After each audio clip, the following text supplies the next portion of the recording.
ngerjainnya itu untuk tujuan apa? Apakah misalnya untuk menambah kemelekatan atau kayak gimana, itu nggak diurusin gitu loh. Yang penting adalah bisa lebih fokus, errornya lebih sedikit, performance-nya lebih bagus, lebih kepada kayak gitu ya. Teman-teman, kalau ada yang mau tanya silahkan disampaikan pertanyaannya. Oke, ini ada pertanyaan pertama dari Isabel Lim. Saya pernah melihat beberapa penelitian MBCT, Mindfulness Based Cognitive Therapy ya, dan MBSR menggunakan randomized control trial dengan hasil yang signifikan untuk meningkatkan kesehatan mental. RCT dianggap gold standard dalam penelitian klinis. Oke, penelitian MBCT, MBSR sudah berlangsung beberapa dekade. Mengapa bisa disebutkan pseudoscience, Bu Cleo? Mohon penjelasannya. Terima kasih.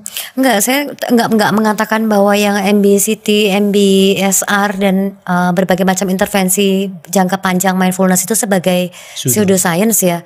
Karena mereka di dalam dirinya sendiri, misalnya katakanlah seperti MBCT, Mindfulness Based Cognitive Therapy, itu kan dia sendiri di dalam dirinya sendiri dia sudah scientific itu. Ketika dia itu adalah cognitive behavioral therapy, CBT. Tapi landasan dari CBT itu sendiri setahu saya adalah stoik gitu loh sebetulnya. Nah ketika kemudian itu memasukkan konsep mindfulness ke dalam si MBCT ini kemudian mengakibatkan keunikan dari mindfulness ini sendiri itu menjadi lebih tidak bisa kemudian terukur secara spesifik gitu loh. Pentingnya memasukkan mindfulness di sini ke dalam cognitive behavior therapy itu lantas seperti apa gitu. Jadi kalau untuk dalam rangka membedah training-training yang jangka panjang atau intervensi yang jangka panjang seperti MBCT maupun MBSR itu memang yang digunakan juga sama ya, prinsipnya adalah randomized control trial juga, tapi dalam ingredients yang terkecilnya gitu loh. Kalau misalnya ya itulah ibaratnya kita makan, kalau diibaratkan sebagai gado-gado gitu ya. Jadi gado-gado itu yang bikin sesuatu itu gado-gado itu kemudian rasanya gado-gado itu apa gitu, elemen kuncinya itu apa, itu yang diambil seperti itu gitu. Misalnya kacangnya doang gitu ya yang diambil ya. Betul, ketika nggak ada kacang maka itu sudah bukan gado-gado lagi. Gitu. Okay. Nah ini yang kemudian menjadi keterbatasan dalam penelitian tentunya tidak hanya intervensi jangka panjang mindfulness saja ya, tapi secara umum kalau yang kita sebut sebagai intervensi jangka panjang atau training jangka panjang itu pasti di dalamnya ada komponen-komponen yang secara tidak langsung terkait dengan fokus dalam penelitian kita gitu loh. Contohnya itu tadi ya 8 minggu pelatihan MBSR misalnya kan banyak sekali komponen-komponen yang dilibatkan di dalamnya, termasuk juga misalnya interaksi antara klien dengan terapisnya. Kadang kalau dalam kelompok kan berarti ada interaksi antara individu dengan anggota kelompoknya yang seperti itu, yang semuanya itu bisa confounding, bisa menjadi faktor yang menjelaskan efek yang kemudian ditampilkan. That's why kemudian penting banget meskipun setengah mati dan hasilnya seringkali nggak signifikan untuk lihat efek mindfulness ini one time mindfulness meditation itu seperti apa gitu. Jadi satu kali duduk, katakanlah 15 menit, 30 menit, 1 jam ya kayak gitu. Efek yang kemudian ditimbulkan yang menjadi spesifikasi keunikan dari praktek mindfulness per se-nya itu apa? Karena begitu sudah jangka panjang, itu bisa jadi perubahan itu akibat relaksasinya, perubahan itu akibat meningkatnya pengendalian dirinya, bukan karena mindfulness-nya gitu loh. Seperti itu. Agak kompleks makanya ya kalau kayak gitu Bu ya, untuk bisa mengetahui apakah betul-betul mindfulness yang memberikan dampaknya gitu ya. Iya, jadi ya itu yang menyebabkan kan memang tren penelitian mindfulness ya. Kalau tadi Sam Johan mengatakan sempat mindfulness dalam kehidupan sehari-hari, awalnya tuh kayak gitu, jadi ngisi kuesioner gitu loh, seberapa mindful kamu gitu loh dalam kehidupan sehari-hari. Kayak gitu, itu awal-awal. Lalu kemudian masuk ke fase yang kedua, penelitian mindfulness dalam jangka panjang, termasuk yang MBSR, MBCT. Makanya sudah tadi dikatakan oleh penanya tadi usianya sudah beberapa dekade jelas, karena memang itu memang awal-awal ketika mindfulness berkembang gitu loh. Cuman belakangan ini kemudian muncul loh, tapi uniknya mindfulness per se itu seperti apa ya? Oh, itu harus laboratory study dalam kondisi yang sangat terkontrol.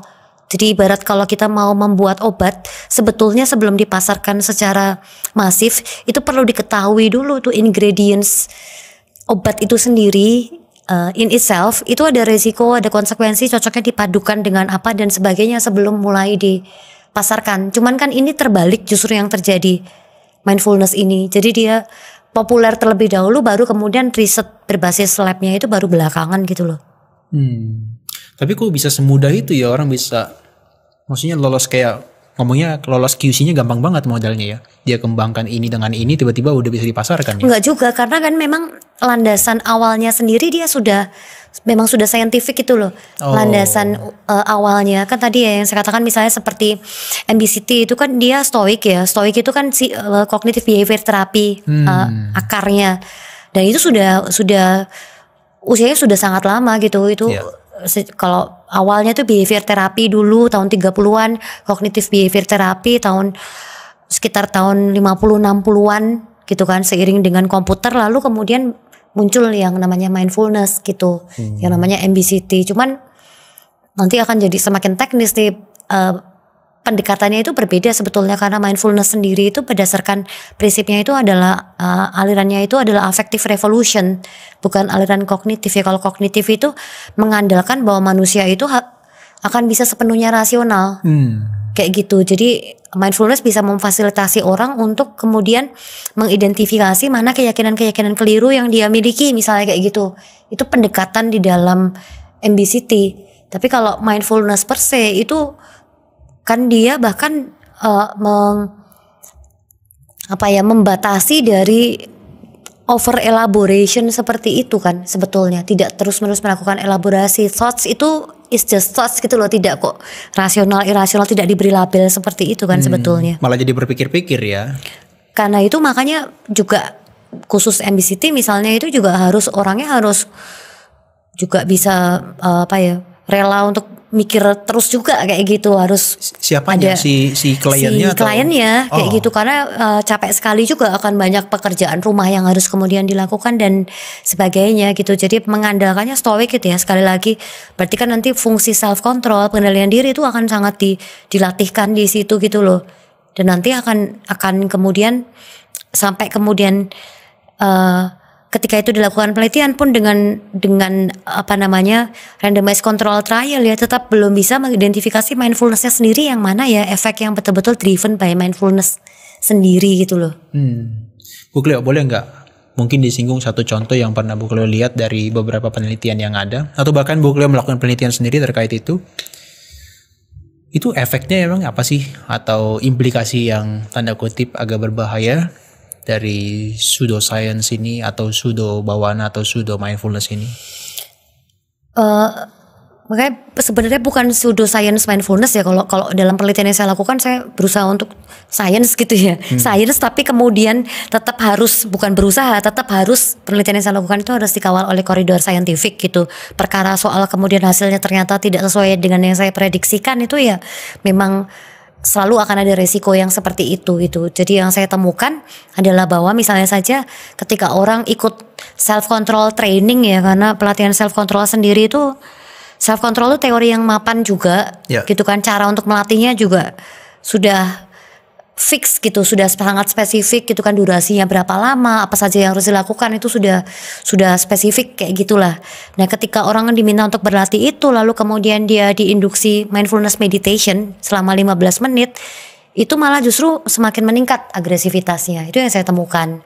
Apa sebabnya Bu? Ketimbang misalnya, jadi kayak malah justru saling ketika orang kemampuan self controlnya meningkat itu, dia ketika dia merasakan attention dan awarenessnya juga meningkat, itu justru akan mengakibatkan dia itu jadi lebih mudah kemudian untuk mengidentifikasi sesuatu itu sebagai provokasi gitu loh. Kayak gitu. Jadi malah jadi meningkat sensitivitas dia terhadap indikasi adanya provokasi gitu. Di satu sisi ya itu untuk fungsi survival itu beneficial gitu loh, itu bermanfaat gitu, karena kadang-kadang kan kita tidak bisa kemudian sensitif menangkap gitu ya sinyal-sinyal yang dikirimkan di sekitar kita gitu. Tapi ya itu salah satu saja contoh bahwa tidak selalu bermanfaat dalam artian sebagaimana yang kita inginkan. Terus penelitian yang kita lakukan bersama kan juga seperti itu ya, ada mindfulness dicoba untuk disandingkan atau dibandingkan dengan relaksasi gitu, body scan relaxation, ternyata hasilnya sama aja gitu dalam hal misalnya memprediksi sejauh mana orang itu akan menampilkan perilaku yang lebih pro terhadap lingkungan gitu. Padahal kalau prediksi kita kalau cuma relax aja kan nggak akan bikin dia jadi pro lingkungan ya. Tapi ternyata sama dengan ketika dia kemudian menerapkan mindfulness of breathing dan mindfulness of thoughts gitu. Jadi makin rumit ya kayaknya ya. Iya, banyak orang yang berharap kemudian dapat solusi ataupun rumus fix dari sains gitu ya, tapi ternyata kondisi di sainsnya sendiri itu memang kalau kita bicara mengenai mindfulness ya semesi itu gitu loh kondisi ini. Tapi ini menurut saya malah justru tanda bahwa orang makin serius dalam mempelajari mindfulness gitu. Kalau dulu pokoknya yang diketahui atau yang dilaporkan itu hanya yang hasilnya baik-baik saja, tapi sekarang semakin banyak orang juga yang hasilnya nggak begini, hasilnya justru berlawanan atau tidak ada efek ya dari mindfulness itu juga kemudian ramai-ramai semua mau dipublikasikan biar kita dapat gambaran yang secara seakurat mungkin. Analogi dengan obat ya, kalau hanya dilaporkan bagusnya untuk apa tapi tidak ada kontraindikasinya itu kan sangat berbahaya sebetulnya. Berbahaya. Tadi kalau Berkeley bilang kan ada hanya 40% gitu kan ya. Yang itu secara umum dalam penelitian psikologi secara umum ya. Ketika dalam penelitian psikologi secara umum ketika menggunakan model penelitian yang eksperimen tapi dalam laboratori eksperimen gitu. Ketika semua faktornya sudah sangat ketat, kemungkinannya seperti itu. Tapi ketika misalnya tadi yang sempat ditanyakan pelatihan jangka panjang gitu ya sometimes bukan mindfulnessnya sebetulnya yang membuat efek itu jadi berbeda, tapi karena keahlian dari trainernya misalnya atau keahlian dari teachernya yang kemudian mendeliver mindfulness. Ketika itu deliver oleh guru yang atau teacher yang lain bisa jadi nggak efektif padahal modul atau protokolnya sama. Nah itu tidak boleh di dunia saintifik itu seperti itu gitu loh. Itu malah jadi subjektif banget ya. Jadi subjektif ya. Dan akhirnya jadi kalau bukan ikut ke teacher yang itu jadinya nggak bisa mindful kayak gitu. Waduh, ini ngeri ya. Ini harus bikinnya podcast bukan education, podcast kontroversi kayaknya. Kayaknya lebih asik kayaknya. Bu, tapi boleh nggak Bu Cleo kasih mungkin kayak indikator-indikator apa yang meyakinkan Bu Cleo mindfulness yang 2600 tahun lalu itu bisa dikatakan sebagai empiris dan scientific? Iya, sebenarnya saya tidak perlu yakin ya, karena kalau sains sekali lagi tidak perlu pakai saya yakin nggak yakin pun akan tetap terjadi gitu loh kalau prinsip secara saintifik gitu ya. Cuma kita bicara soal empiris itu sangat terbantu oleh teknologi yang ada, dan teknologi yang ada yang sekarang ini tertinggi yang kita miliki itu adalah untuk melihat perubahan pada level genetik dan pada level otak gitu ya. Tidak hanya secara fungsi tapi juga secara struktur otak. Dan mindfulness itu at least pada long term meditator ya, atau pelaku meditasi mindfulness dalam jangka panjang itu memang menunjukkan misalnya saja reaktivitas secara emosional yang lebih kecil gitu. Jadi lebih tidak gampang baper misalnya seperti itu. Terus kemudian juga ada satu penelitian yang bahkan sampai pada level telomer ya. Jadi kayak faktor genetik yang mengakibatkan panjang umur dan awet muda misalnya. Itu juga terkait sama praktek meditasi mindfulness dalam jangka panjang. Jadi indikator-indikator yang tidak hanya berdasarkan pada pengakuan saja gitu loh. Pengakuan dalam artian saya ngerasa lebih baik atau saya ngerasa lebih gak cemas atau kayak gimana, tapi juga dilihat secara indikator biologisnya seperti apa. Itu yang kemudian mengakibatkan mindfulness itu menjadi salah satu topik yang paling banyak diteliti saat ini di dunia barat juga gitu. Karena perubahan akibat latihan mindfulness itu penelitiannya bisa pada level sampai pada level secara biologis gitu loh, tidak hanya pada level dari segi pengakuan orang yang bersangkutan saja gitu. Tapi akan sulit banget ya menciptakan mindfulness itu yang betul-betul metodenya tadi, yang siapapun mengajarkan itu bisa. Itu kan kalau di Indonesia ya, saya harus berani akui, culture kita nggak mungkin begitu. Karena siapa yang mengajarkan itulah yang dia lihat, metodenya belakangan. Iya, tapi juga saya nggak tahu ya apakah memang secara filosofisnya dari perspektif Buddhis sendiri apakah memang seperti itu? Jadi guru itu sangat penting kan sebetulnya, karena juga mengajarkan sekaligus value dari secara filosofisnya mindfulness itu sendiri gitu loh. Ya penting lah. Misalnya kan dia jadi teladannya gitu ya. Atau orang melihat dia secara speech-nya oke, kemudian bisa dibilang oh ini lebih mindful dari daya ngucapnya. Bahkan ada kayak di Myanmar modelnya ya. Itu ada yang dia lihat secara jalannya sangat mindful jalannya, kemudian ketika bicara sangat mindful. Langsung dibilang ini kayaknya udah mencapai kesucian tingkat ini deh. Itu bukan empiris sih. Tapi berani diklaim kayak gitu.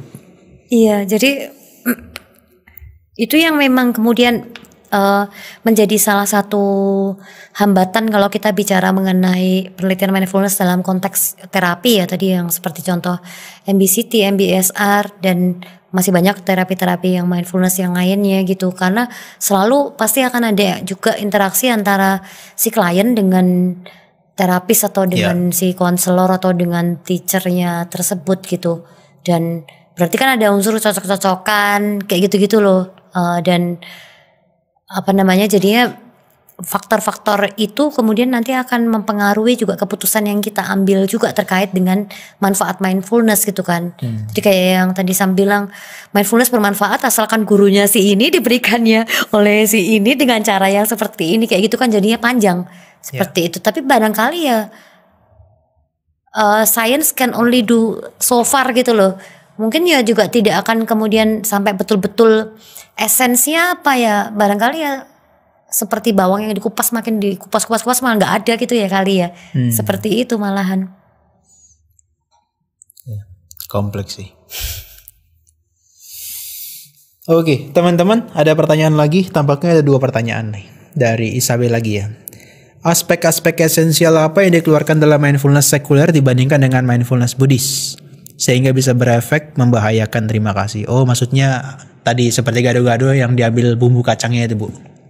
Iya, kayak tadi ya, saya dari obrolan kita beberapa kali gitu ya yang berbicara bahwa at least pada praktek yang awal itu harus ada kebijaksanaan gitu ya di dalam mempraktekkan mindfulness. Nah, perkara ini tuh jarang sekali kemudian dibahas gitu loh dalam mindfulness barat, di dalam penelitian-penelitian barat gitu. Jadi tidak, ya dianggapnya itu hal yang berbeda gitu loh. Wisdom sendiri gitu kan, mindfulness sendiri, ya memang kedua hal itu berbeda ya, tapi tidak saling terkait satu sama lainnya gitu loh. Dan tidak juga, kamu tidak harus kemudian wisdom dalam arti wise untuk melihat realitas bagaimana adanya untuk kemudian bisa mindful misalnya. Seperti itu. Jadi direduksi sampai kemudian hanya pada attention training saja gitu. Atau fokus attention gitu loh. Oke. Gitu, jadi latihan agar bisa lebih fokus dengan apapun yang dikerjakan, terlepas dari kemudian ngerjainnya itu untuk tujuan apa. Apakah misalnya untuk menambah kemelekatan atau kayak gimana, itu nggak diurusin gitu loh. Yang penting adalah bisa lebih fokus, errornya lebih sedikit, performance-nya lebih bagus, lebih kepada kayak gitu ya. Karena juga kalau kita bicara mindfulness masuk ke dunia barat, meskipun awalnya dari MBSR, tapi baru betul-betul booming kan ketika Google mulai menerapkan mindfulness untuk melatih produktivitas karyawannya gitu. Jadi konteksnya juga konteks perusahaan yang profit center sebetulnya yang mengakibatkan mindfulness ini kemudian funding risetnya kemudian menjadi sangat banyak gitu loh sebetulnya. Oke.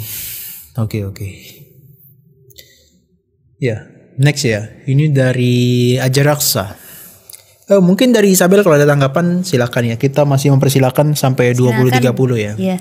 Ini dari Ajaraksa. Apa sebaliknya orang yang tidak mindful, kurang responsif, malah jadi atau tidak kurang agresif? Apa mindfulness atau sikap mindful bisa diisolasi sebagai objek atau variabel yang terpisah, yang sah dan juga objektif? Iya, kalau secara saintifik itu tuntutannya sampai kayak gitu ya, sampai harus betul-betul dipecah sampai sekecil-kecilnya the very essence of mindfulness itu apa gitu. Esensi dari mindfulness itu sendiri apa gitu.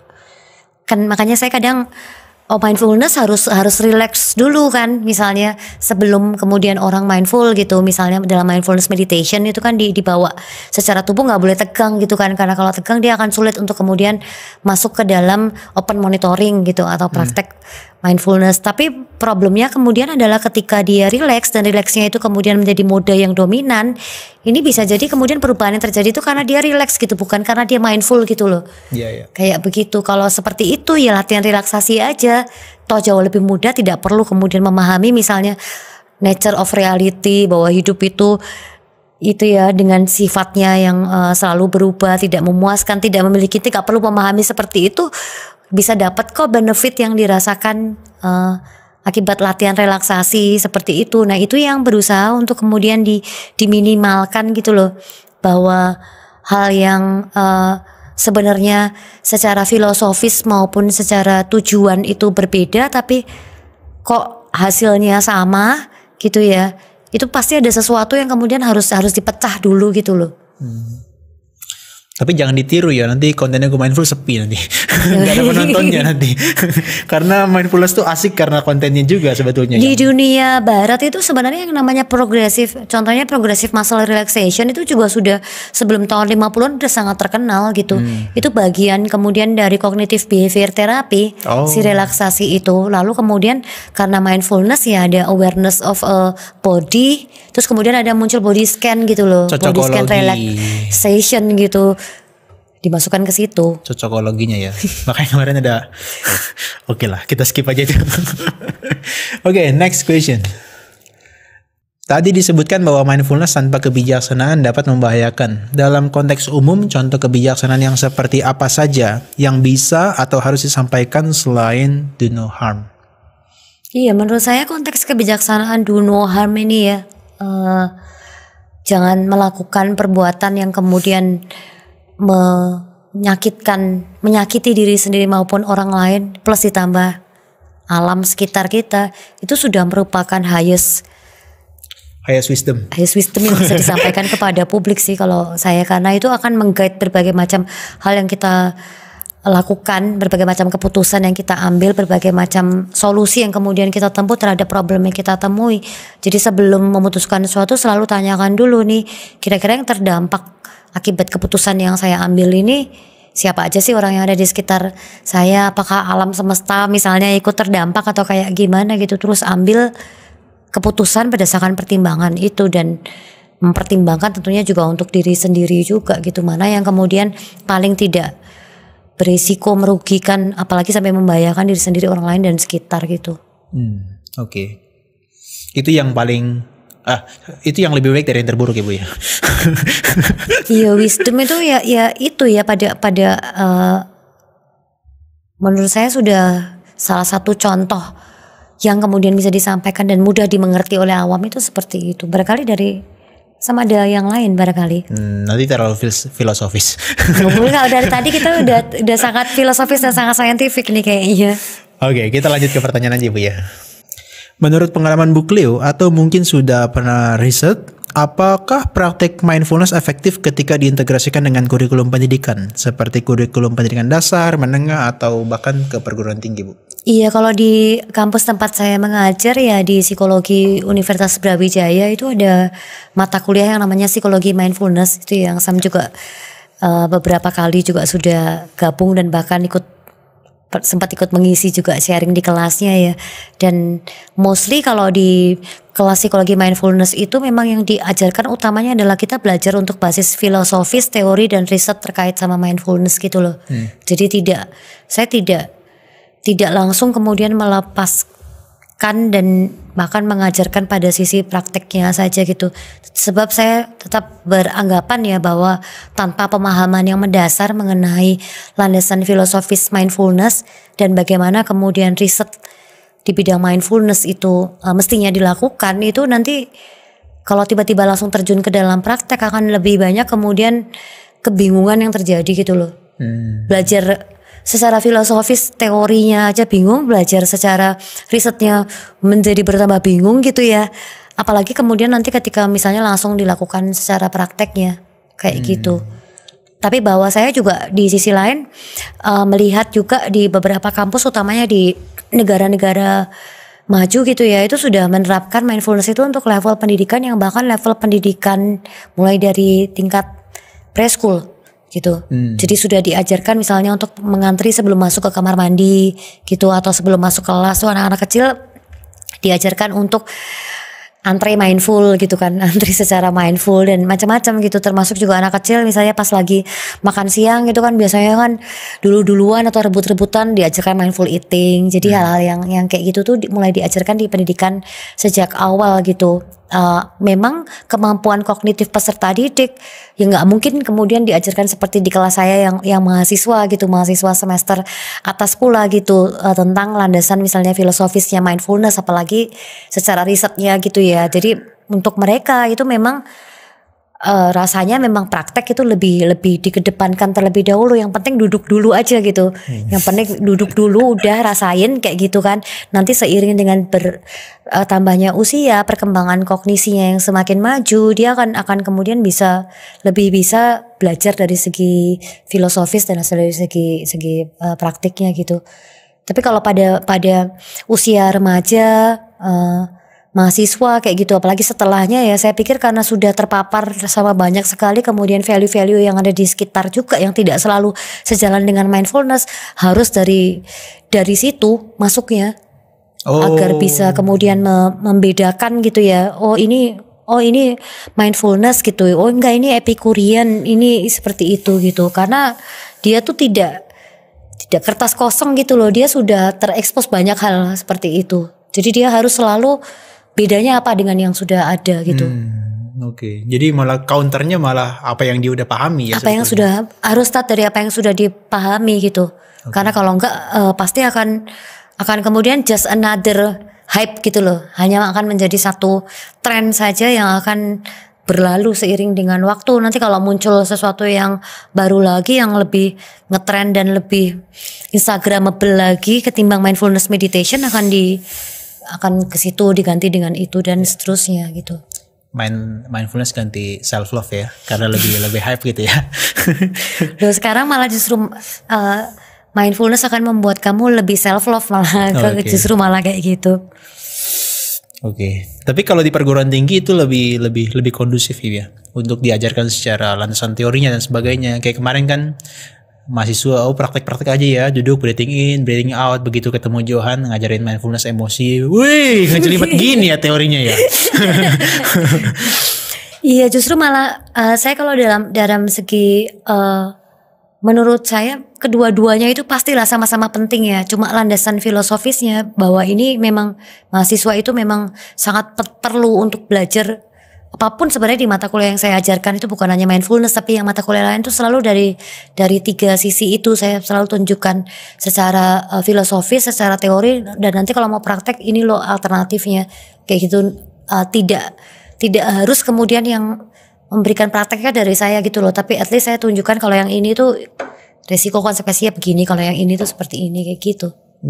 Kalau bagian praktek yang mau menyiksa kirim ke saya, Bu. Oh gitu. Berdasarkan ya testimoninya begitu katanya, seperti disiksa katanya. Oke, next question. Ada beberapa pertanyaan lagi, 2 setidaknya. Terima kasih penjelasannya. Hanya saja ada yang perlu diklirkan. Berarti mindfulness sekuler hanya melatih sati tapi tidak sanpajannya. Sanpajannya itu clear comprehension atau wisdom ya berarti ya. Atau sati pun tidak. Atau bagaimana ya Bu? Iya, kalau yang mindfulness yang sekuler itu dia secara umum dibedakan jadi 2 ya. Jadi ada yang focus attention. Yang focus attention itu berarti yang hanya yang sati saja, berarti di situ ya, berarti dalam pengertian tersebut. Tapi juga kemudian ada yang open monitoring gitu loh. Meskipun kemudian di era sekarang ini muncul juga yang namanya non dualism. Tapi itu masih perdebatan gitu ya. Jadi bicara soal selfless gitu, ketiadaan self itu mulai masuk juga ke dalam dunia penelitian sekuler, which is juga mengagetkan juga bagi sebagian orang, karena biasanya kalau kita bicara mengenai penelitian mindfulness secara sekuler, utamanya dalam konteks barat, itu self itu justru dirayakan gitu. Seperti itu. Tapi sekarang mulai ada juga, wah jangan-jangan karena secara neuroscience gitu dicari-cari selfnya di mana nggak ketemu gitu. Neuroscience ini kan alatnya udah canggih-canggih banget ya, tapi di mana nih letaknya saraf itu tidak ketemu selain hanya sambungan dari satu sel saraf ke sel saraf yang lain yang terus-menerus mengalami perubahan juga gitu loh. That's why mulai masuk juga ke sana, tapi dominannya adalah di mindfulness yang fokus breathing ya. Jadi setiap kali misalnya pikiran, perasaan atau mungkin pendengaran atau apapun itu mengembara ke tempat lain, diarahkan lagi kembali ke napas gitu loh. Seperti itu. Return to the breath ya jadinya. Iya, itu yang paling utama. Nah, kemudian kalau yang mulai open monitoring itu sekarang sudah mulai banyak, tapi masih terjadi kebingungan juga karena mostly orang kalau ya itu tadi ya, kalau misalnya dia diminta untuk langsung fokus saja terhadap feelingsnya saja, mindfulness of feelings, itu akan, setahu saya juga tidak akan semudah kemudian kalau dia sudah punya anchor di badan dan napas terlebih dahulu gitu loh. Itu versi hardcore-nya itu gitu. Ya. Hardcore langsung kepada. Ada tuh yang kayak gitu tuh, langsung pokoknya duduk apapun gitu. Whatever will be. Nah, seperti itu. Nah, itu secara apa ya, kayak secara penelitian itu juga dikhawatirkan ya, nanti juga terkait sama izin penelitiannya dan sebagainya kayak gitu kalau yang langsung di versi yang hardcore gitu loh. Kayak gitu kan, harmfulnya kan harus sekecil mungkin ya, takutnya nanti ada kemudian orang yang kaget sekali terus langsung malah justru secara mental dia nggak siap kayak gitu-gitu loh. Itu diminimalkan memang kalau dalam konteks penelitian yang disebut tadi, penelitian sekuler tadi gitu ya. Kalau dari buku Leo itu sebenarnya rekomendasikan gak sih fokus attention dulu kemudian ke open monitoring, karena di beberapa teks Buddhis itu salah satunya saya spesifik sebutkan ada Yogananda Sutta itu yang menyebutkan ada 4 method. Salah satunya adalah samatha atau yang fokus attention itu dilatih terlebih dulu baru dia vipassana. Kalau dari buku Leo gimana? Saya sebenarnya idealnya saya pengen membandingkan gitu sebetulnya. Jadi kalau misalnya dari fokus ke open monitoring itu seperti apa gitu kan, hanya fokus saja kayak gimana, yang hanya open monitoring saja kayak gimana, terus saya nggak tahu juga apakah bisa kemudian dari open monitoring ke fokus seperti apa kayak gitu. Dan dilihat efikasinya dari keempat itu randomized control trial yang ideal tuh harus seperti itu gitu loh. Oke. Harus benar-benar dibandingkan secara seperti itu. Iya, karena kalau misalnya katakanlah kita open monitoring dulu, fokus attention dulu baru open monitoring, kan kita nggak tahu ya sebenarnya yang mengakibatkan perubahannya karena fokus attentionnya atau karena open monitoringnya. Kayak gitu. Karena ada satu metodenya yang mengatakan dia dilatih secara bersama-sama. Iya, ada juga yang modelnya seperti itu kan, berarti kan di dalam mindfulness yang di dalam Buddhism sendiri juga cara untuk, meskipun apa yang disebut mindfulness itu sudah jelas gitu ya, tapi cara untuk melatihnya itu kan juga berbeda-beda ya. Seperti itu. Betul. Oke. Bukannya pertanyaan terakhir dari Rista Stefania. Oke. Menyambung dengan pertanyaan sebelumnya. Di sebuah sekolah SD yang saya tahu ada kegiatan di mana anak kelas 3 SD diajak untuk melakukan praktek mindfulness. Apakah anak SD mampu dan adakah bahayanya? Praktek yang saya maksud itu adalah meditasi mindfulness. Iya, nah itu dia mindfulness yang apa nih yang kemudian dilatihkan, kan kita nggak tahu juga ya, gitu terhadap anak SD tersebut gitu. Kalau sejauh ini yang kebetulan banyak diteliti di dunia barat itu adalah ketika fokus attention gitu loh, yang kemudian dilatihkan ke anak. Jadi anak itu memang dilatih untuk fokus di tubuh dan napas gitu ya. Kemudian itu bisa misalnya saja untuk meningkatkan konsentrasi anak tersebut, kayak gitu, kemampuan dia untuk kemudian lebih tidak gampang ngamuk gitulah, seandainya keinginannya tidak langsung terpenuhi pada saat itu juga, yang seperti itu gitu. Tapi kalau saya nggak tahu versi mindfulness yang seperti apa yang kemudian bisa dilatihkan ke anak tersebut juga. Karena kan kadang ada juga yang menyebut misalnya loving kindness meditation itu sebagai mindfulness, padahal itu kan bukan ya. Di satu sisi. Terus ada misalnya yang menyebut misalnya compassion meditation itu sebagai mindfulness, padahal beda lagi gitu loh. Dan setiap latihan itu memiliki akibat serta resikonya masing-masing gitu loh sebetulnya gitu. Nah, anak kalau usia segitu ya, saya pikir kalau latihan konsentrasi, latihan fokus atensi dan kewaspadaan itu ya baik gitu, dalam artian untuk melatih kemampuan konsentrasi mereka gitu. Tapi kemudian sampai sejauh mana misalnya katakanlah efek samping dan sebagainya, ini perlu penelitian yang lebih jauh ya. Berarti anak itu harus juga masuk ke laboratorium, nggak bisa dalam konteks dia melakukan praktek mindfulnessnya dalam konteks daily di kelasnya gitu loh. Kalau seperti itu kuasi eksperimen ya jatuhnya ya. Ada banyak kemudian faktor misalnya kayak gurunya, temennya dan sebagainya yang mempengaruhi kemampuan anak gitu. Tapi kalau dibilang ada bahayanya juga ya, misalnya jadi individualis kah atau apa gitu ya. Itu juga salah satu hal yang juga terkait sama mindfulness juga, salah satu temuan mindfulness seperti itu ya. Jadi makin bisa membuat orang jadi individualis kayak gitu. Tapi ada juga yang mindfulness tapi versi yang mana dulu itu mengakibatkan lebih prososial. Justru lebih peduli terhadap orang lain dan alam sekitar gitu.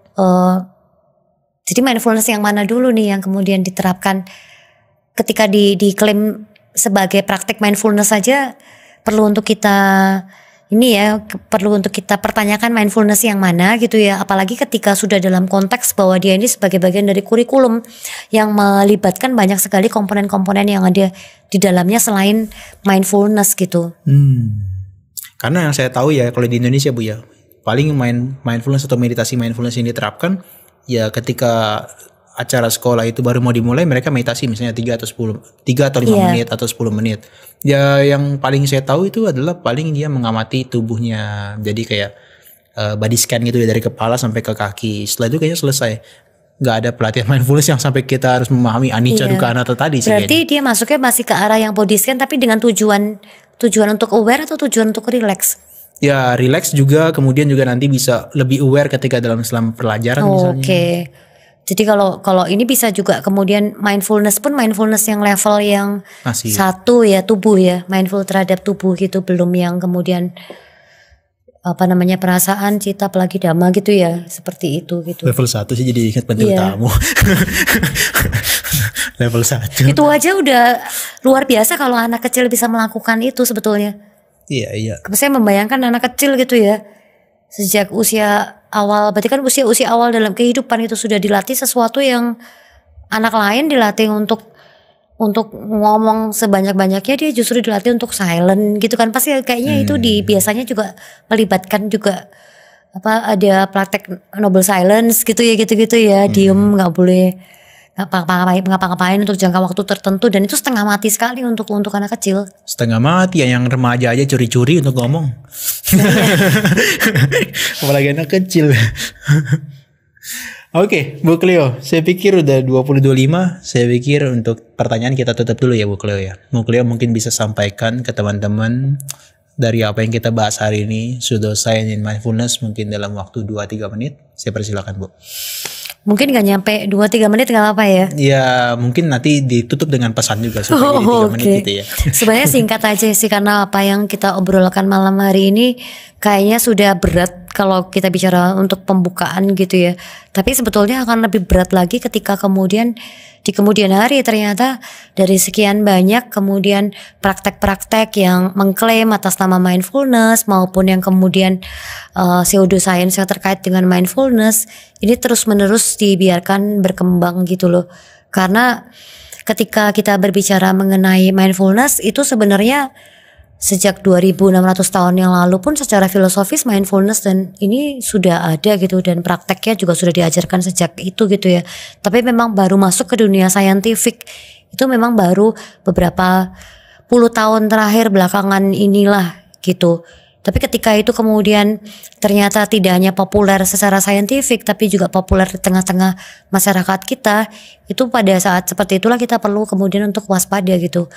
Karena begitu sesuatu itu menjadi sangat populer, maka pada saat itu pula lah kemungkinan untuk terjadinya kesalahan interpretasi, kekeliruan dalam kemudian melakukan komunikasi dan sebagainya menjadi besar. Justru ketika dia itu menjadi besar lah, maka kemudian kewaspadaan itu harus kita tingkatkan terhadap mindfulness itu sendiri yang ada di sekitar kita. Wah, bukan blessing in disguise, ini malah sebaliknya ya. Sesuatu yang udah gede malah jadi ada bahayanya malahan. Iya. Oke deh, thank you Bu Cleo untuk sesi malam ini, pseudoscience and mindfulness.